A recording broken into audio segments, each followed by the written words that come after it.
homem grande em poder aquisitivo. E a Bíblia diz que vindo um dia em que os filhos de Deus se apresentaram perante o Senhor, veio também Satanás entre eles. Então o Senhor disse a Satanás: de onde vens? E Satanás respondeu o Senhor e disse: de rodear a terra e passear por ela. Disse o Senhor a Satanás: observaste tu meu servo Jó?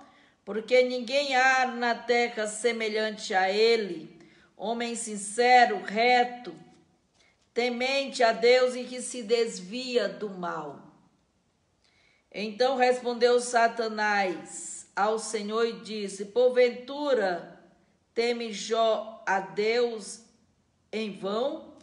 Porventura tu não cercaste ele e a tua casa e tudo quanto ele tem, a obra das tuas mãos, abençoar-te o gado que está aumentando na terra, mas estende a tua mão e toca em tudo quanto ele tem, e verás que ele vai blasfemar de ti na tua face.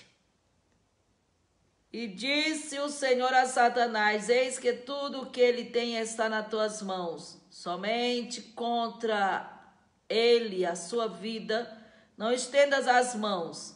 E Satanás saiu da presença do Senhor. Nós vemos aqui esse início dessa história de um grande deserto, de um homem em que o próprio Deus deu testemunho da sua integridade. O próprio Deus do seu trono falou sobre ele. Disse que ele era um homem sincero, temente a Deus, reto e que se desviava do mal. Tamanho testemunho de um Deus todo-poderoso que conhece e sondas o coração de todo ser humano. E ali Deus encontrou naquele homem Jó, uma sinceridade que tocava o seu trono. Viu também uma retidão, viu que era um homem que se desviava do mal, tido em provérbio como o homem que é prudente e sábio se desvia do mal, mas o tolo avança e cai na cova. Então esse homem tinha um testemunho dado pelo próprio Deus. E Satanás, também observador, porque ele vive de rodear e passear na terra, e a Bíblia diz que ele fica ao derredor, né? Ele estava observando esse homem há tempos. Quantas vezes você está sendo abençoado já pelo testemunho de Deus no seu trono acerca de você? Você era um servo de Deus, é temente a Deus, procura se desviar do mal. E o inimigo, ele é destruidor, é tentador, veio para matar, roubar e destruir. E ele quer provar que você não tem essa integridade para o próprio Deus. E Satanás fez isso na vida de Jó. Ele apresenta-se diante de Deus e fala sobre Jó. E diz: tá, claro, você o abençoa, porque você tem o cercado com seu amor, você tem, talvez, esse testemunho vá para a sua própria vida pessoal, talvez o inimigo diga: ele é um remido, o nome dele está escrito no livro da vida, então ele é protegido. Mas por isso que Deus, quando viu essa afronta do inimigo, permitiu que o inimigo tocasse nas coisas de Jó e deixasse Jó, só não tocasse na vida de Jó, para que pudesse mostrar o caráter e a integridade de Jó, conforme o próprio Deus já tinha testemunhado. Muitas vezes Deus te leva ao caminho que todo grande homem e grande mulher, patriarcas e profetas passaram. O caminho do deserto. Todo homem e mulher de Deus, em que Deus quer dar-lhe uma profunda intimidade com a sua soberania, com a sua glória, e quer se manifestar na vida deste servo de Deus, ele permite, seja bem-vindo, a ir para o deserto. Moisés, criado no palácio de Faraó, primeiro teve que ir para o deserto como fugitivo e cuidar das ovelhas do seu sogro Jetro e ir para Midian. Moisés teve que ficar caminhando no deserto. Moisés teve que aprender o ofício mais humilde da época, que era cuidar de ovelha. Deus também levou José, o filho mais querido de Jacó, o filho de Quebnácia, que Deus tinha promessas, que a túnica dele era diferente. O filho que Deus se revelou para ele, mostrando os feixes, o sol e a lua se curvando diante da sua presença, porque Deus tinha promessa com José. Deus, para o capacitar e mostrar que ele tinha o caráter e as impressões de Cristo e de Deus, do Senhor na sua vida, também o levou ao deserto. Os próprios irmãos colocaram ele num poço. Ele foi vendido como escravo. Chegou aí para a prisão, para o cárcere, acusado de mexer com a mulher de Potifar. Acusado e sendo inocente, foi para o cárcere, para a prisão. Todo servo de Deus tem que passar pelo deserto, para que no deserto seja forjado o caráter e a força do Espírito Santo sobre a vida desse servo de Deus. E ali Jó perdeu, dizem os estudiosos, que foi praticamente dentro de 24 horas, 48 horas no máximo. Ele perdeu filho, perdeu gado. O homem mais rico do Oriente, que tinha 3.000 camelos. Naquele tempo, um camelo era comparado ao preço de um BMW hoje, um dos carros mais caros.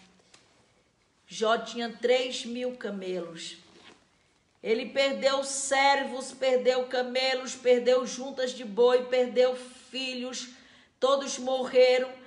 E a sua mulher mandou ele amaldiçoar o seu Deus e morrer.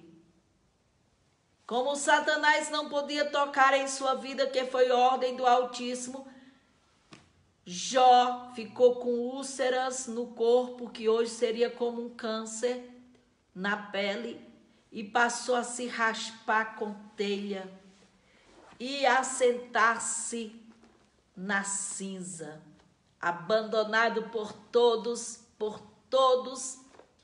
O homem que um dia tinha um status de poder financeiro fica arrasado, sem ninguém. E a gente vê esse homem clamando e sustentando a sua fé num Deus que ele não ainda tinha tido experiência. Ele era temente a Deus. Talvez ele fizesse as suas preces. E a gente vê com certeza que ele buscava, que ele conhecia o Deus de Israel. Ele tinha ouvido falar deste Deus e ele temia pelas histórias que ele ouvia. Todos foram para um deserto. O próprio apóstolo Paulo, ele foi para o deserto da Arábia antes de começar a cumprir o seu apostolado. O próprio Filho de Deus Jesus, após receber propriamente testemunho público do próprio Pai de Deus e do Espírito Santo, que a Bíblia diz que quando João Batista foi descer com Jesus às águas, apareceu uma pomba com o Espírito Santo em forma de uma pomba, corpórea de uma pomba. E uma voz que do alto dizia: este é meu filho amado, em quem a minha alma se compraz. Publicamente, o Pai e o Espírito Santo testemunhavam acerca de Cristo Jesus, que era realmente o Messias. João Batista ouviu isso. As multidões que estavam lá viram esse efeito, essa forma teofânica, podemos dizer, de Cristo recebendo o testemunho do próprio Pai. E imediatamente após aquele ato, o próprio Filho de Deus foi enviado pelo Espírito Santo ao deserto para ser tentado pelo diabo. O que Deus quer nos falar nesta noite? Não busque atalhos no seu deserto. Não se desvie do seu deserto. Passe o seu deserto glorificando e recebendo a revelação profética da palavra de Deus. Passe o seu deserto querendo conhecer e se aproximar e ter intimidade com aquele que tem o comando, o poder, o controle do universo, de tudo que na terra há. Passe o seu deserto glorificando e cantando. Tire as murmurações da sua boca, porque os murmuradores não herdam a terra prometida. Deus tem promessas. E a gente vê no Jó 23. Jó deseja apresentar-se perante a Deus e confia na sua misericórdia. Ele estava muito sofrido. Todos abandonaram Jó. A sua própria esposa. Ele ficou um homem caído, derrotado. Todos que passavam maniavam a cabeça. Balançavam a cabeça e diziam: o que aconteceu com este homem? Foi pecado? Fez maldade? Veio julgamentos das pessoas. Mas ele estava no seu deserto. Mas no seu deserto, Jó anela, deseja apresentar-se perante Deus. Ele deseja uma intimidade. Ele quer conhecer a Deus. Ele quer colocar diante de Deus a sua causa. E Deus ali ouve Jó, mas nada responde. Deus, às vezes, no deserto, ele está atento a todas as tuas orações, mas ele não responde ainda. E o que devo eu fazer, bispa, no silêncio de Deus, é entender que no silêncio ele está trabalhando no seu caráter. Ele está imprimindo em você a força do Espírito Santo. Ele está colocando em você a marca da perseverança. Porque lá em Tiago fala que na provação O varão que é provado, vindo a perseverar, a perseverança completa a obra, trazendo maturidade. A perseverança completa a obra. Lá no livro de Tiago fala: a perseverança da fé completa a obra, trazendo maturidade. O crente, quando passa pelo deserto e que ele fica perseverante, e que ele não murmure, que ele glorifique, que ele não procura atalho, mas ele procura o que Jó procurou aqui no número 23, capítulo 23 de Jó. Anelo por me apresentar a Deus, e anelo em querer conhecer a Deus. Ele buscava: onde tu estás, eu te procuro, eu coloco minha causa diante de ti. E ele coloca aqui, Jó diz: ainda hoje a minha causa, a minha queixa em amargura, a violência da minha praga mais se agrava do que o meu gemido. Ah, se eu soubesse que eu poderia achar, então eu me chegaria à tua presença, ao teu tribunal. Ele começa a relatar tudo o que ele está passando. E começa a queixar-se, colocar para Deus: se eu te encontrasse, ou seja, eu quero te conhecer. Se revela para mim no meu deserto. E aqui ele procura, eis que se me adianto, ali não está. Se torno para trás, não te percebo. Se opera a mão esquerda, não te vejo. Encobre-se à direita, também não te visito. Ah, mas ele sabe o meu caminho. Prova-me e sairei como ouro.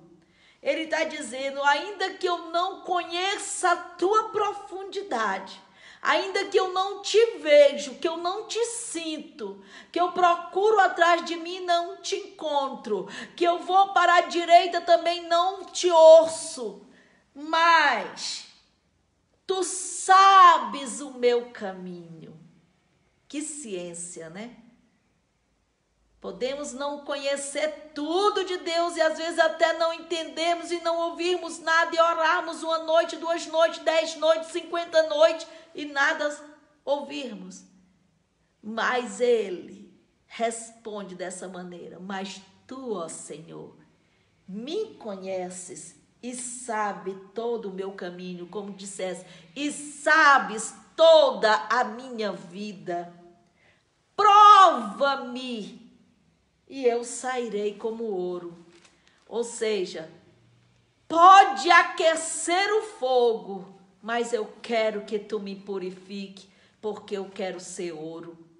Ouro simboliza a divindade de Deus, a divindade de Cristo. Ou seja, ele poderia provar, poderia aquecer o fogo, mas eu quero ser ouro. Lá em Provérbio diz: tira as escórias da prata ou do ouro. Por quê? Porque escórias são impurezas. Tira as impurezas do ouro. E como é que um ourives tira a impureza do ouro, bispa? Colocando no fogo. Colocando no fogo. Do mesmo jeito a prata. Até ficar o ouro puro. E como é que ele sabe que o ouro é puro? Quando ele olha para o ouro e ele consegue ver no ouro ou na prata a sua própria face, como um espelho. Aí ele sabe que ali é ouro, que ali é prata. De calabaçaia, couviebe, arrasubriébria. Então Deus, ele quer não só nos salvar, mas ele quer nos transformar como ouro, como prata, a fim de quando ele olhar para nós, ele veja Jesus, o Filho dele, a semelhança a imagem e semelhança do Filho dele cravado, gravado em nós.